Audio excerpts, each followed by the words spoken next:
Noong unang panahon, bago pa dumating sa ating bansa ang mga banyagang mananakop, ay naghari na ang iba't ibang uri ng nilalang at elemento sa ating mundo. Ngunit ang labis na kinakatakutan ay ang mga nilalang na may kakaibang lakas at liksi na hindi kayang tapatan ng ordinaryong tao. Sila ang mga wakwak, tiktik, abwak at asbo na mas tumatak sa isip ng mga tao bilang aswang.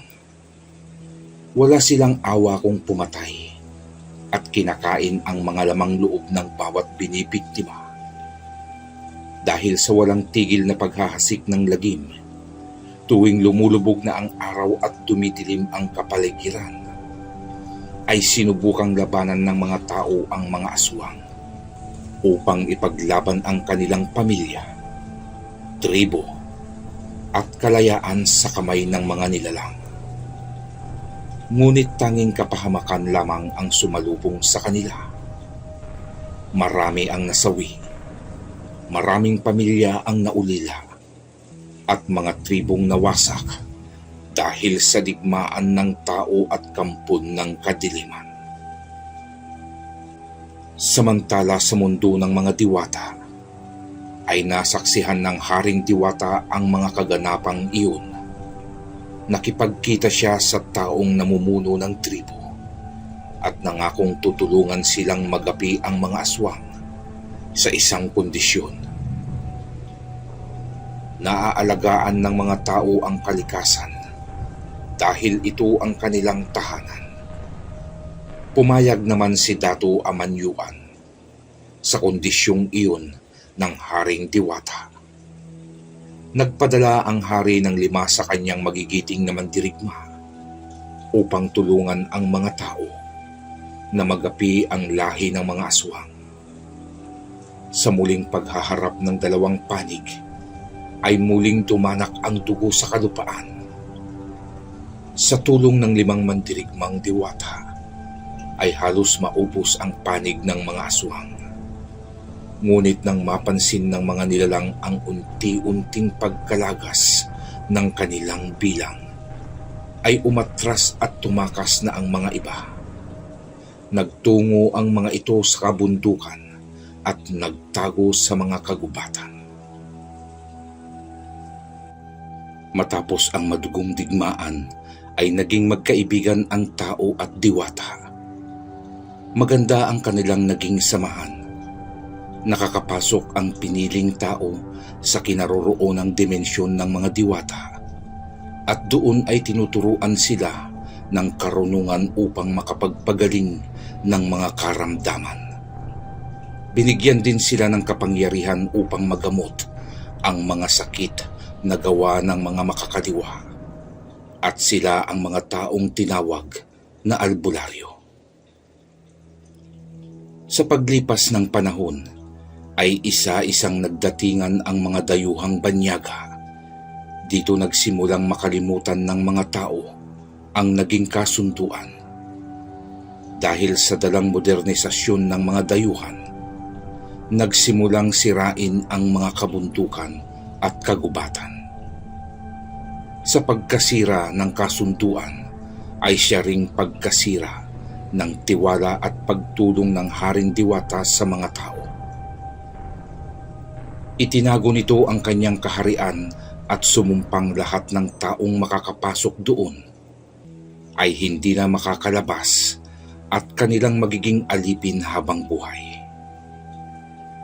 Matapos maputol ang pagiging magkaibigan ng tao at mga diwata, ay naging mahirap na para sa mga tao ang magkaroon ng kapangyarihan.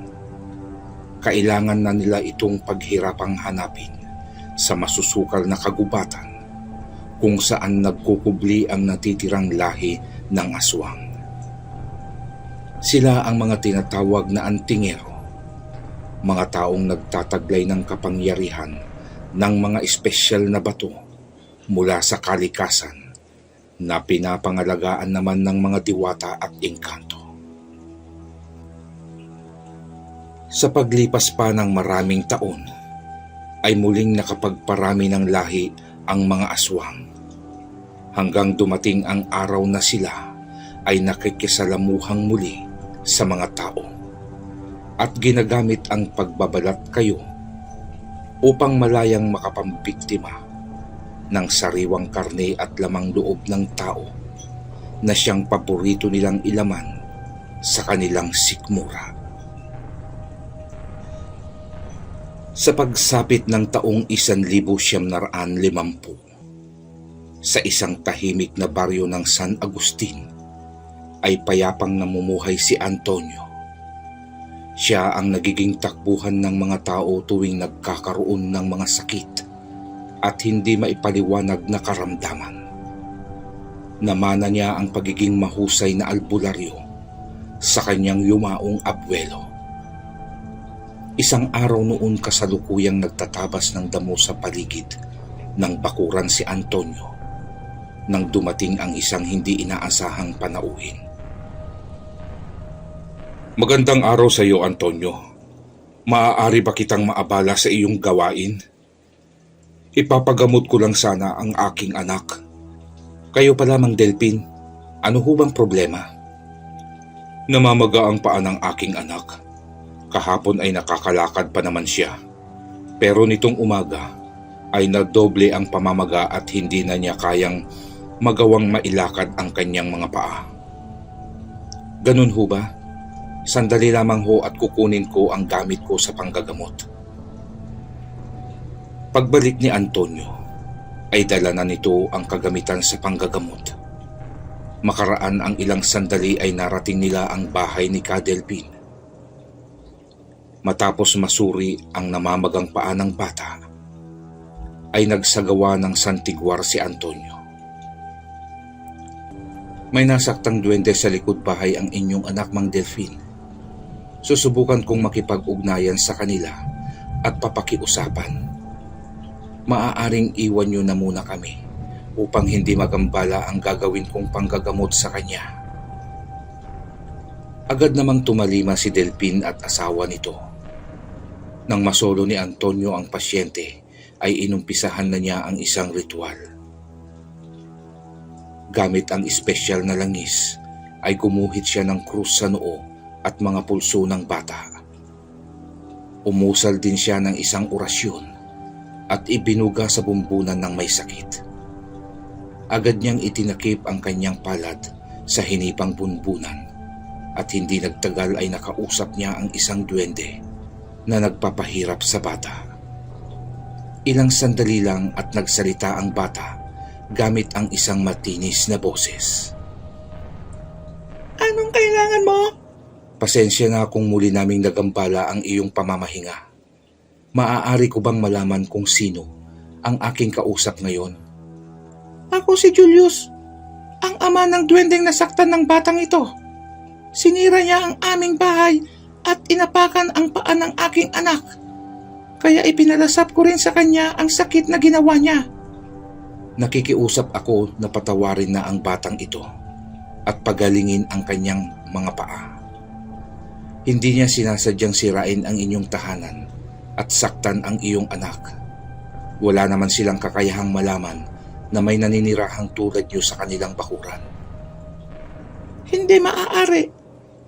Dahil sa hindi nila pagrespeto sa aming lugar, ay dapat lamang na maramdaman niya ang parusang ibinigay ko sa kanya."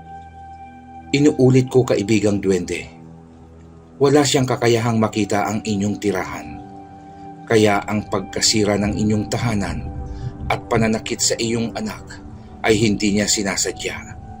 Alam mo naman ang mga bata sadyang malilikot at malaro. Hayaan mong pagdusahan niya ang parusang ibinigay ko sa kanya upang siya ay matuto." "Isang pakiusap na lang, kaibigan.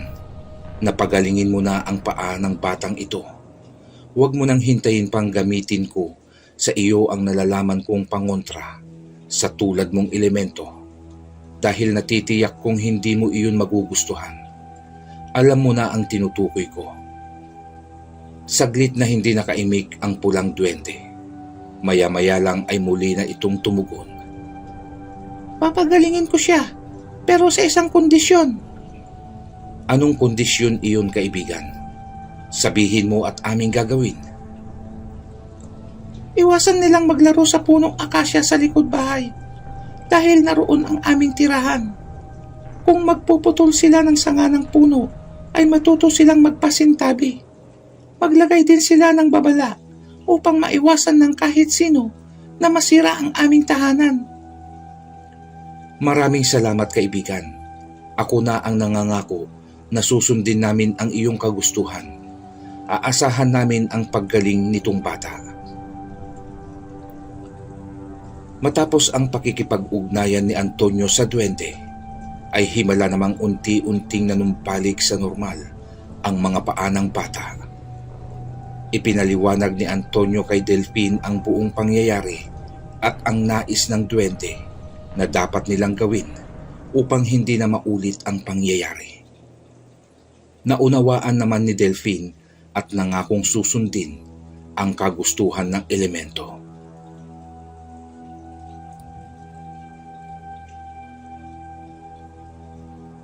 Ito ang madalas na gawain ni Antonio sa araw-araw dahil na rin sa katigasan ng ulo ng mga tao at kakulangan sa paniniwala sa mga elementong kasamang nabubuhay ng tao sa mundo, ay nakakagawa sila ng mga hindi sinasadyang pananakit sa mga hindi nakikitang nilalang. Ilang araw lamang ang nakakaraan nang gamutin ni Antonio ang batang pinarusahan ng duwende, ay isang dalaga naman ang kanyang ginagamot. Ayon sa magulang ng dalaga, ay madalas silang makarinig ng mga mabibigat na yabag ang paikot-ikot na naglalakad sa kanilang bahay tuwing sumasapit ang gabi. Kasabay ng pagpaparamdam ay siya namang bigla ang pagkakaroon ng lagnat ng kanilang anak. Madalas din silang makakita ng iba't ibang uri ng prutas sa harap ng kanilang pintuan tuwing umaga. Base ho sa nabasa kong resulta ng tawas, ay may nagkakagustong tikbalang sa inyong anak, Aling Adelfa. Hindi lamang ordinaryong tikbalang ito, dahil isa ito sa malakas na uri sa kanilang lahi. Wika ni Antonio sa ina ng dalaga. Ay Diyos ko, ano pala ang dapat natin gawin, Antonio? Paano natin mapapahinto ang tikbalang upang lubayan ang aking anak? Huwag na ho kayong matakot at ako na ang bahala sa engkantong iyon, Aling Adelfa. Basta't siguruhin yung nakasarang mabuti ang inyong mga pinto at bintana mamayang gabi. Huwag din kayong sisilip kung anuman ang marinig niyong kumusyon sa labas ng inyong tahanan. Maliwanag po ba? Oo, iho. Naiintindihan ko lahat ang bilin mo. Ako po'y magpapaalam na muna at babalik ako mamayang gabi. Kailangan ko pang maihanda ang aking sarili sa gagawin kong pakikipagharap sa tikbalang. Maiwan ko na muna ho kayo. Kinagabihan ay inabangan ni Antonio ang muling pagbisita ng tikbalang sa bahay nila Aling Adelfa. Maingat ang ginawa niyang pagkukubli sa likod ng mayayabong na damo sa tabi ng kulungang baboy. Hindi nagtagal ay nakakarinig na siya ng mga yabag na animoy kabayong naglalakad. Palakas ng palakas ang yabag. Nangangahulugang papalapit na sa bahay ang nilalang. Nanlaki ang mga mata ni Antonio nang masilayan ang inaabangang engkanto. Ibang-iba ito sa mga nakita na niyang uri ng tikbalang. Matangkad at malaki ang pangangatawan nito. Puti ang balat at mapupula ang mga mata. Sa mahaba nitong nguso ay nakalapas ang matutulis na pangil na parang sa baboy damo. Naiiba ang tikbalang na ito. Kung hindi ako nagkakamali, ay maaaring isang prinsipe ito sa kanilang mundo. Pabulong na wika ni Antonio. Lumabas si Antonio mula sa likod ng damuhang kanyang pinagtataguan at buong tapang na hinarap ang tikbalang habang hawak sa kanang kamay ang nakatagong latigo sa kanyang likuran. Agad namang napalingon sa kanya ang nagulat na engkanto. Ikaw pala manggagamot. Huwag mong sabihin na parito ka upang pigilan ang aking plano. Tama ka, kaibigan. Nais sana kitang pakiusapan na tantanan mo na ang dalaga dahil hindi kayo nababagay. Magkaiba kayo ng mundo. Hayaan mo siyang mabuhay kung saan siya nababagay. Hindi maaaring mangyari ang sinasabi mo. Walang makakapigil sa nararamdaman kong pagmamahal sa kanya. Siya ang magiging reyna ng aking kaharian. Kaya itigil mo na ang pagiging tagapamagitan dahil inaaksaya mo lang ang iyong laway. Huwag mo akong piliting gumamit ng dahas, kaibigan. Hindi mo alam ang aking kakayahan. Baka pagsisihan mo bandang huli ang hindi mo pagpayag sa aking pakiusap. Wala akong pakialam kung ano ang kaya mong gawin. Sa ayaw at sa gusto niyo, ay kukunin ko siya at dadalhin sa aking mundo. Pasensya ka na, kaibigan. Pero hindi ko mapapayagan ang nais mong mangyari. Lalong bumalasik ang mata ng engkanto at umusok din ang ilong nito na parang sa toro. Nagpakawala ito ng kakaibang uri ng pag-angil. Animoy pinaghalong huni ng kabayo at baboy ramo. Lumakas ang pag-ihip ng hangin na animoy nagbibigay babala sa binatang albularyo. Inilabas ni Antonio ang kanina pang itinatagong sandata at inihagupit ng 3 beses sa lupa upang buhayin ang nagtatagong kapangyarihan ng sandatang ito. Nagbaga ang tangan niyang latigo. Inihanda niya ang sarili sa maaaring gawing pag-atake ng katunggaling nilalang.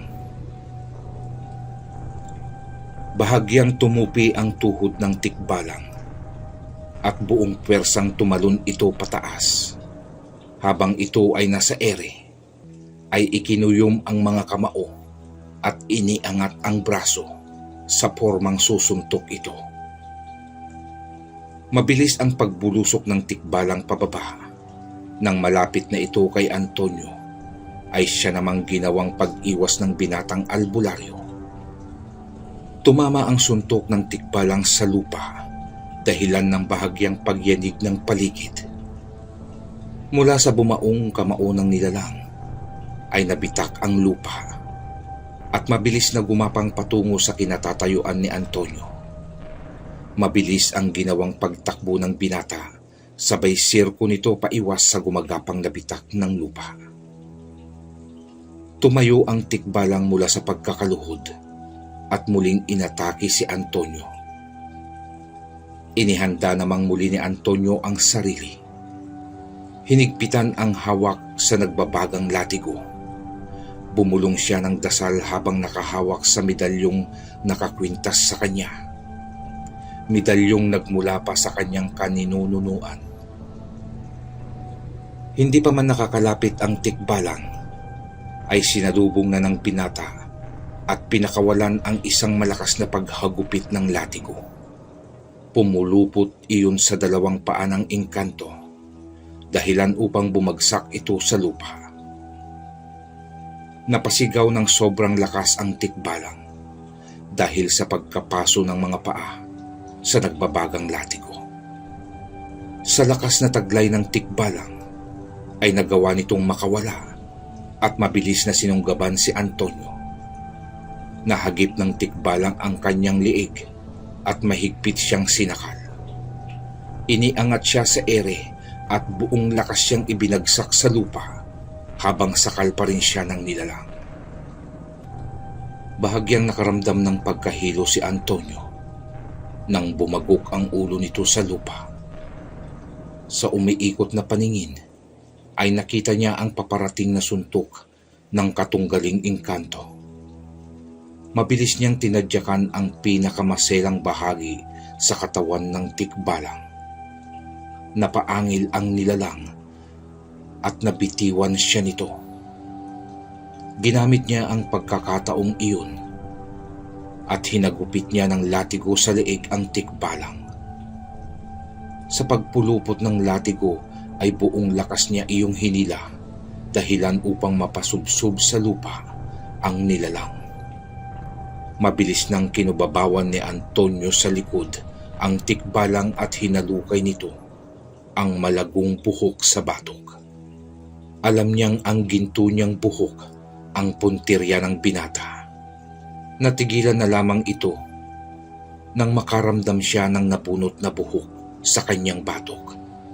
Kasabay nun ay ang biglang paglaho ng engkanto. Inilagay ni Antonio ang gintong buhok sa kanyang panyulitong puti at isinilid sa bulsa. Naglakad na ito patungo sa bahay ng dalaga. Kumusta, ihaw? Natalo mo ba ang tikbalang? Hindi na ba nito gagambalahin ang aking anak? Salubong na tanong ni Aling Adelfa. Wala na ho kayong dapat ikatakot at ipag-alala, Aling Adelfa. Hindi na kayo muling gagambalahin ng engkanto.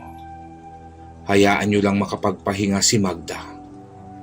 Dadalasan ko din ho ang pagbisita sa kanya upang masiguro ko ang mabilis niyang paggaling.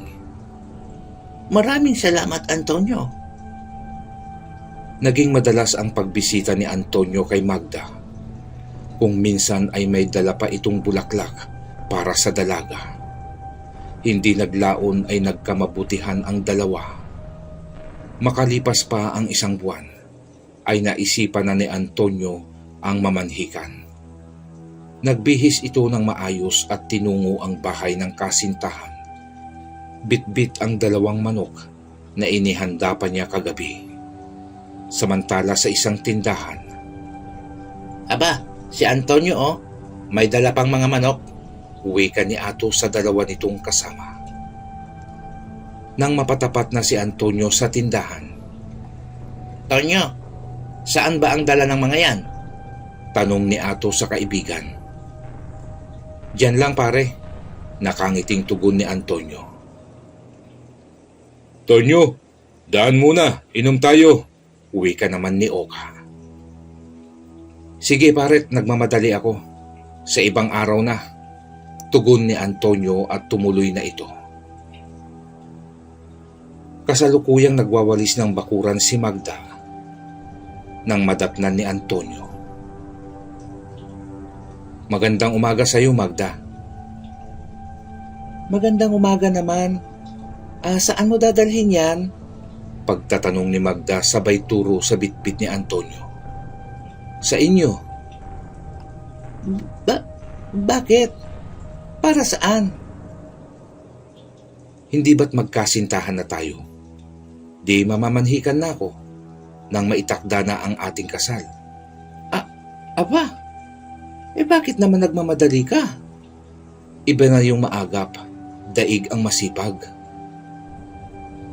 Nasa ganong pag-uusap ang dalawa nang dumating si Aling Adelfa galing pamilihan. Kaya aga mo ata, Antonio. May dala ka pang mga manok. Dadalhin mo ba yan sa pamilihan? Abay, kung dadalhin mo yan sa pamilihan, pabilahan mo ako ng kahit isa. Wika ni Aling Adelfa habang sinusuri ang mga manok. Hindi ho ipagbibili yan, inay. Regalo daw yan ni Antonio sa inyo. Hindi ko naman kaarawan ngayon Bakit ako riregaluhan ni Antonio? Mamamanhikan ho ako sa inyo.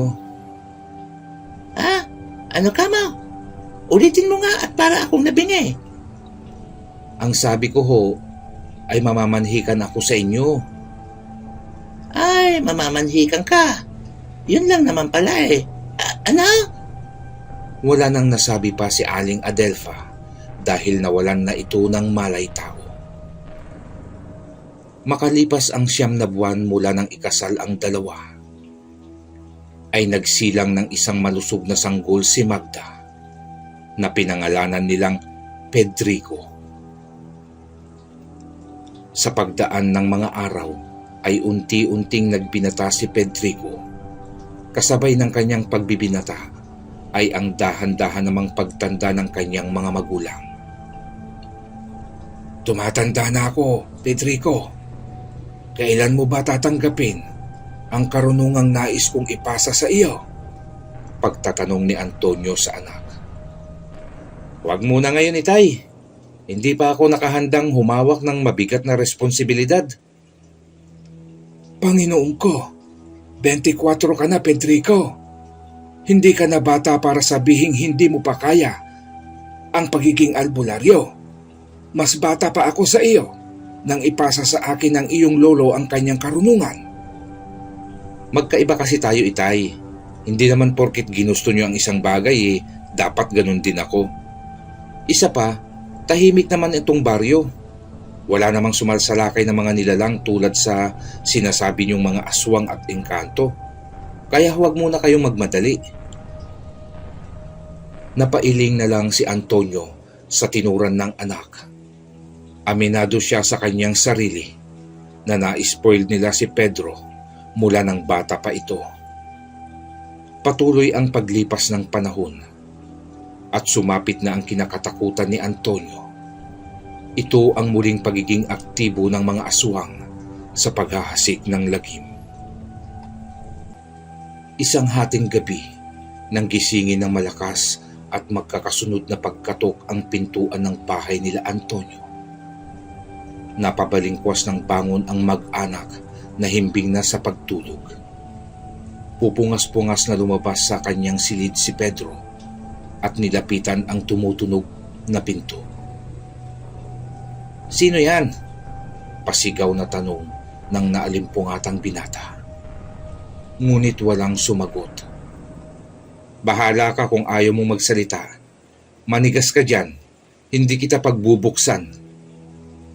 Pabalik na sana ito ng silid nang makasalubong naman niya ang kanyang mga magulang. Sino daw yon, Pedro? Pagtatanong ng inaantok pang si Antonio. Hindi ko ho alam, itay. Tinatanong ko kung sino siya, ayaw namang sumagot. Bakit ayaw sumagot? Matapos mang istorbo ng tulog nang natigil ang pagsasalita ni Antonio nang muling kumalampag ang pintuan at makarinig sila ng mahinang tinig. Tio Antonio, si Olga ho ito. Tulungan niyo ako, parang awan niyo na. Uwi ka ng babaeng nasa kabila ng nakasarang pintuan. Pedro, buksan mo ang pintuan, madali ka anak. Pagbukas nila ng pintuan ay bumungad nga sa kanilang harapan si Olga na noon ay duguan. Diyos ko, ano ang nangyari sa iyo, Olga? Bakit ka duguan? Tulungan niyo kami, tiyo. Sinalakay kami ng mga aswang. Si Itay at si Ador kasalukuyan silang nakikipaglaban sa mga aswang. Mabilis na kinuha ni Antonio ang kanyang latigo at agad na tinungo ang bahay ng pamangkin. Magda, kayo na munang bahala ni Pedro dito. Lapatan niyo ng lunas ang mga sugat ni Olga at tutulungan ko lang si Ador. Mag-iingat ka, Tonyo. Tugon naman ni Magda sa asawa. Matapos gamutin ng mag-ina ang mga sugat ni Olga, ay tinungo ni Magda ang altar upang magdasal. Nang mapansin nito ang nakasabit pa ring medalyon ng asawa.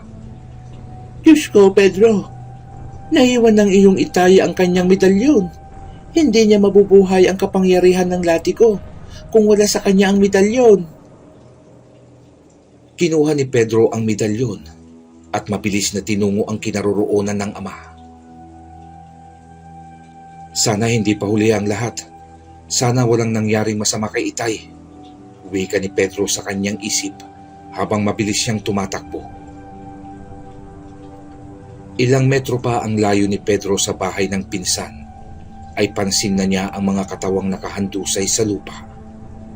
Lalong bumilis ang pagtibok ng kanyang puso nang makitang isa ang kanyang ama sa mga nakahandusay na katawan. Dali-dali niyang nilapitan ang dugo ang ama. Itay, kumusta ho kayo? Eto anak, buhay pa naman. Masakit nga lang ang mga natamo kong sugat sa katawan. Dala ko ho ang inyong medalyon. Naiwan niyo sa altar. Maaaring sa pagmamadali niyo ay nakalimutan niyong dalhin. Ay nako, ito ang hirap pag nagkakaedad. Marami ng bagay ang nakakalimutan. Tulungan mo na akong makatayo at ihatid mo ako sa bahay. Kailangang malaman ni Olga ang sinapit ng kanyang ama at asawa. Nang makarating sa tahanan ang mag-ama, ay agad namang ginamot ni Magda ang asawa. Ipinaliwanag ni Antonio kay Olga ang buong pangyayari. Umuwi si Olga baon ang pagdadalamhati. Itay, inay, maiwan ko lang ho kayo dito saglit. At hihingi ako ng tulong kay Kapitan upang maiayos ang mga bangkay ng tiyo at ni Ador. Ganun na rin ang mga nagkalat na bangkay ng mga aswang. Makalipas ang ilang araw, kumusta ang inyong pakiramdam, itay? Pagtatanong ni Pedro sa ama. Maayos na anak. Bumalik na sa dati ang aking lakas. Natuwa si Antonio sa isinunod na tinuran ng anak. Itay, tatanggapin ko na ang inaalok niyo sa akin. Payag na akong maging tagapagmana ng inyong karunungan at kapangyarihan. Aba, anong nakain mo't bigla yata ang pagbabago ng iyong isip?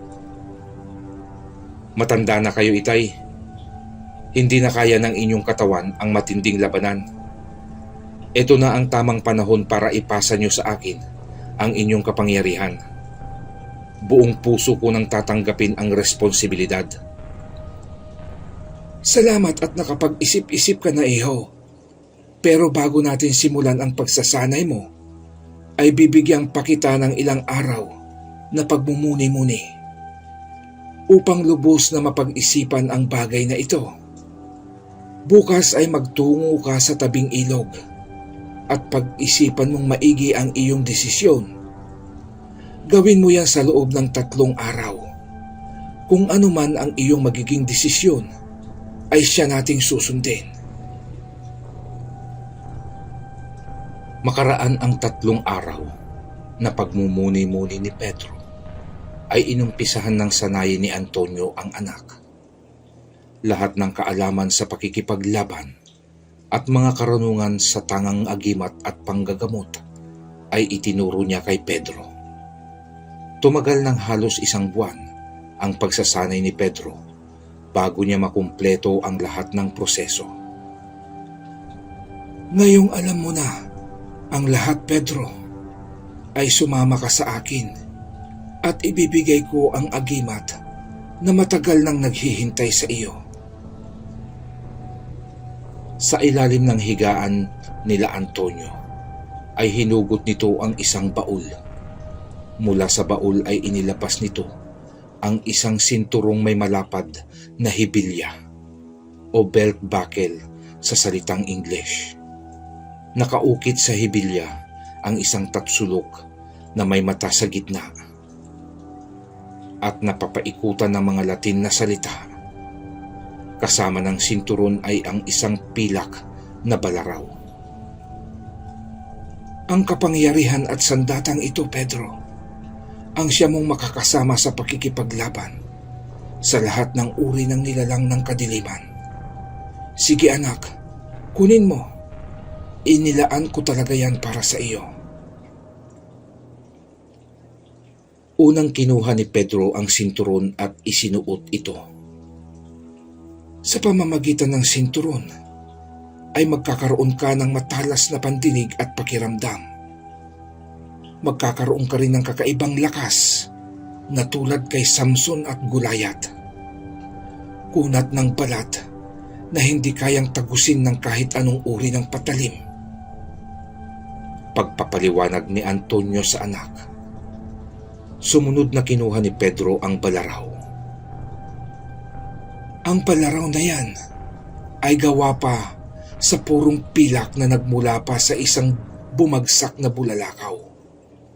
Maingat at matyagang pinanday ng iyong lolo ang balaraw na hawak mo at kusang nagbabago ang anyo ng balaraw. Anong ibig niyong sabihin, itay? Paanong nagbabago? Hindi ko alam kung ano ang nakatagong sikreto ng balaraw, Pedro. Dahil ni minsan ay hindi ko yan nagamit.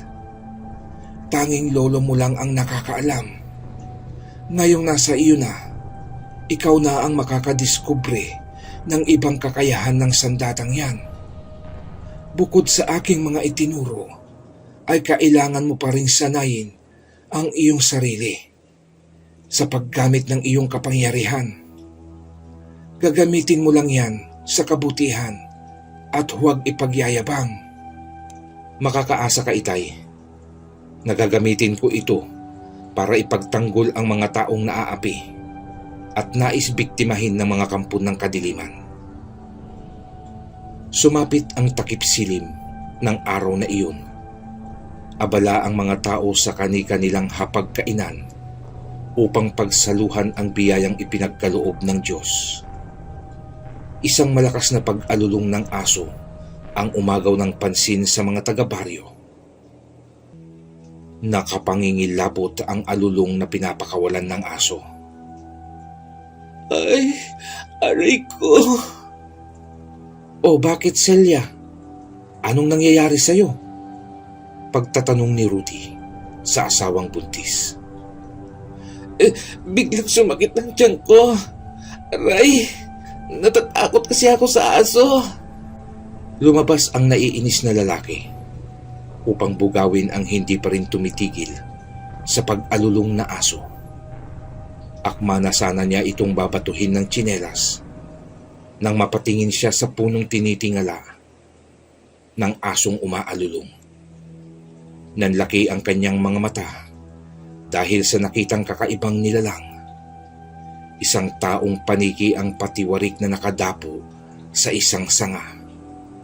Nakayakap sa katawan ang mga pakpak habang malalaki ang mapupulang mga mata na siya namang nakatitig sa kanya.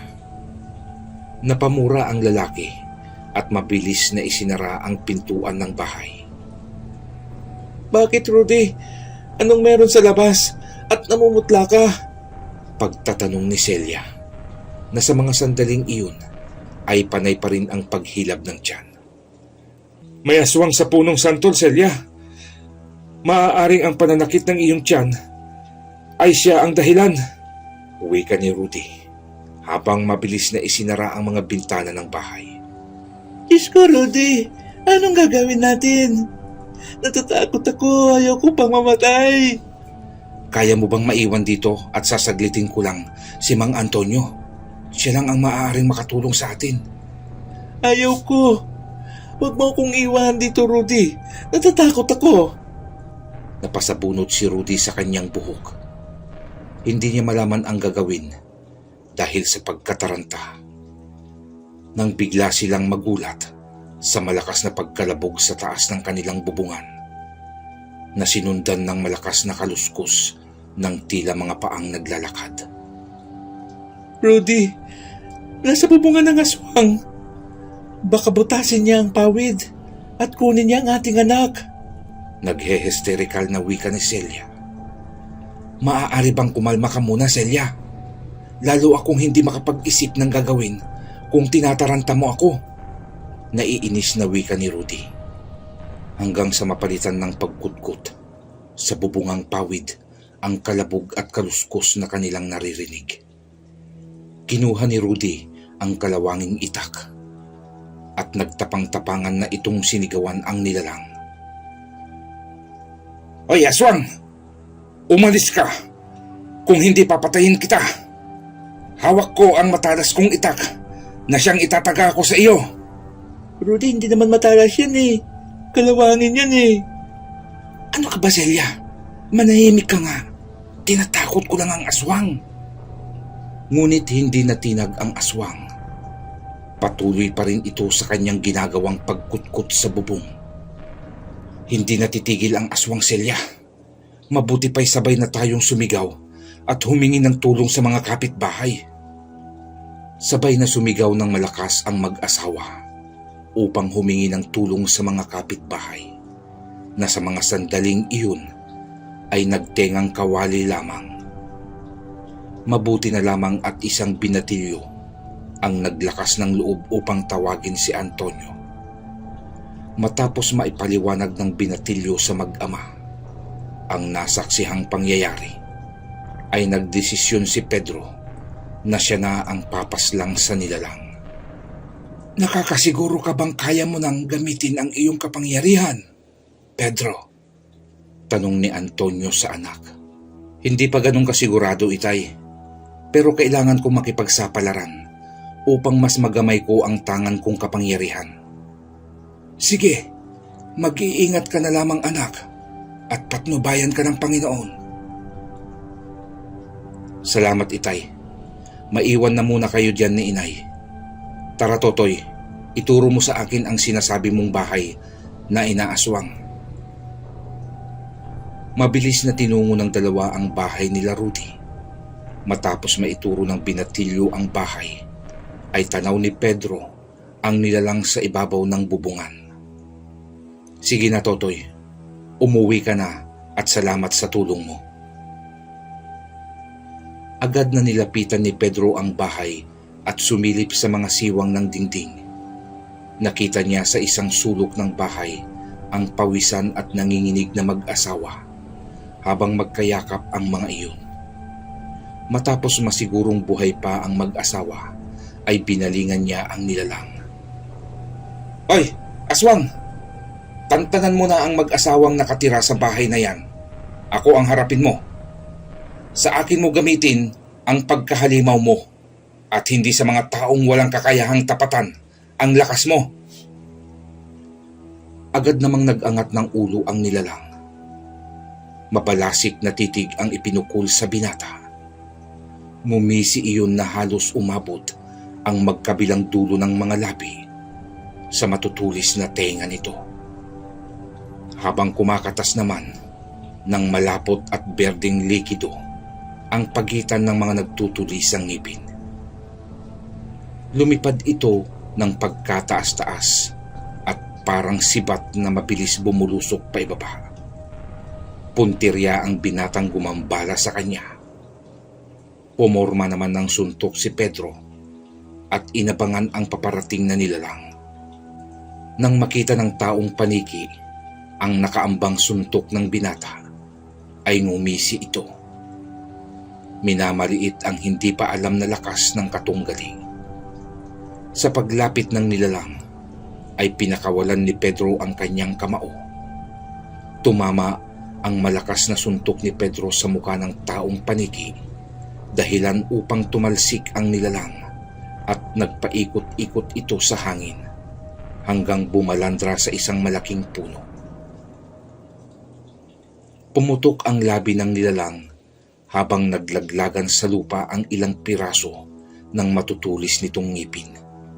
Labis ding pagkahilo ang kanyang naramdaman at hindi nito makuhang makalipad ng maayos dahil sa nabaling pakpak ng tumama sa katawan ng matandang puno. Hindi na inaksaya ni Pedro ang pagkakataong iyon. Mabilis niyang sinugod ang aswang.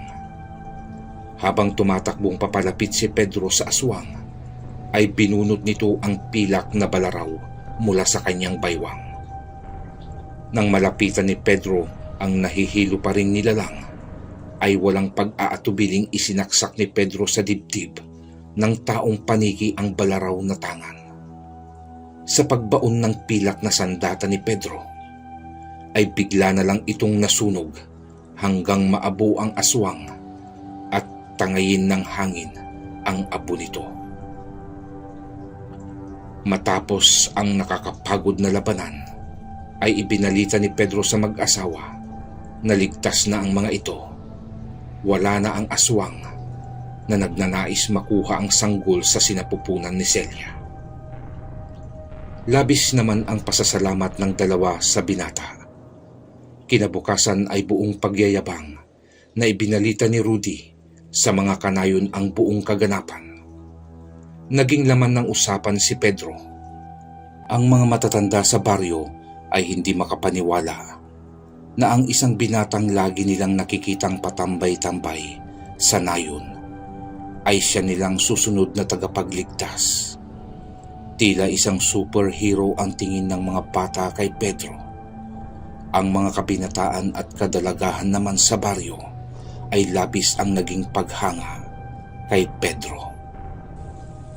Sa pagdaan pa ng mga araw, ay hindi lamang sa baryo ng San Agustin nakilala ang katapangan at kabayanihan ni Pedro. Nakarating din ang balita sa mga karatig na baryo at malalayong lalawigan patungkol sa bagong sibol na mandirigma at kalaban ng masasama. Marami pong salamat sa inyong pakikinig, mga kakilabot. Huwag pong kalimutang mag-subscribe bilang suporta sa ating channel. Mag-iwan na rin po ng like at comment kung naibigan nyo ang ating kwento. Dumako na po tayo sa ating shoutout. Shoutout po sa lahat ng silent listener sa channel na ito at sa mga kababayan nating OFW. Shoutout din po sa mga kakilabot na sina Anton Enoch, Jimmy Silaw, Kaysar Ryan Tumbaga, Maricel Sumiyaya, Candelaria Nerviol, Erlinda Nara, Tita Sarreno, Carmelita Pruna, Norafe Fajardo, Henry Bailon from Saipan, Ricky Manalo,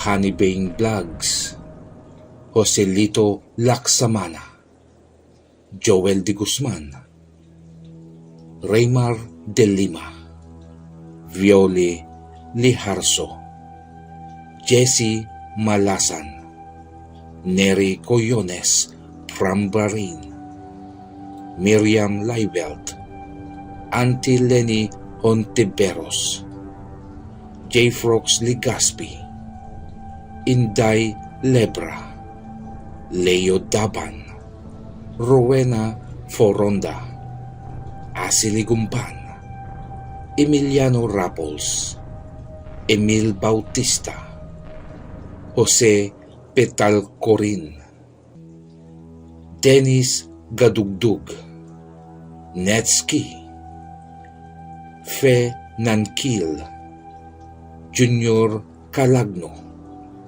Salven Acuña, Madam Gina, Ellen Kiano, Mark Christian Bautista, Sherwin Mamawi, Warren Flores, Juliana Katigon from Antipolo, Freddy Garcia. Muli po, ito ang inyong lingkod na buong pusong nagpapasalamat sa inyong suporta sa ating channel. God bless po sa lahat. Amen.